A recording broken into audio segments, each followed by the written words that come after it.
Hello, ഞാൻ New York football final വന്നിരിക്കുകയാണ്.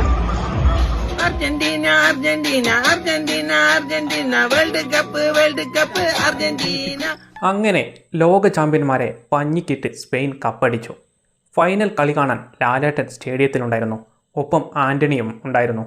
എന്നാൽ ഇന്നലത്തെ കളി കണ്ടവർക്ക് മനസ്സിലാവും, ഫുട്ബോൾ കാണാൻ പോയിട്ട് നല്ല നാടൻ തല്ല് കാണേണ്ടി വന്ന അവസ്ഥയായി അവസാനം. കിരീട പോരാട്ടത്തിന് ശേഷം നടന്നത് കൂട്ടത്തല്ല്. ടൂർണമെന്റിൽ ഉടനീളം പരിക്കൻ അടവുകൾ പുറത്തെടുത്തിട്ടും ഒരു ചുവപ്പ് കാർഡ് പോലും കിട്ടാതെ രക്ഷപ്പെട്ട അർജന്റീനയ്ക്ക് ഫൈനലിൽ കിട്ടിയത് 2 എന്ത് കളിയാടാ ഇത്? ഉഗ്രൻ കളി തന്നെയായിരുന്നു. പക്ഷേ സ്പെയിൻ മാത്രമേ കളിച്ചിട്ടുള്ളൂ. ടൂർണമെന്റ് തുടങ്ങിയത് തൊട്ട് കേൾക്കുന്നതാണ് കമ്മിറ്റി ടീമെന്ന്. എന്നാലും ഇങ്ങനെയൊരു തോൽവി അർജന്റീനയും ആരാധകരും ഒരിക്കലും പ്രതീക്ഷിച്ചു കാണില്ല. അമ്മാതിരി പൂട്ടാണ് സ്പെയിൻ പൂട്ടിയത്. എന്തായാലും കുട്ടികൾക്ക് ഇന്ന് ലീവും കിട്ടി.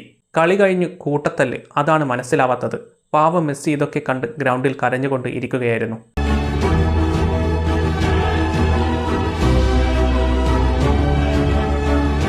എന്തൊക്കെ പറഞ്ഞാലും ഈ ഫുട്ബോൾ വേൾഡ് കപ്പ് കേരളത്തിൽ ഒരു ആഘോഷം തന്നെയാണ്. ഇത്തവണ യുവാക്കൾ മാത്രമല്ല, യുവതികളും രംഗത്തുണ്ട്.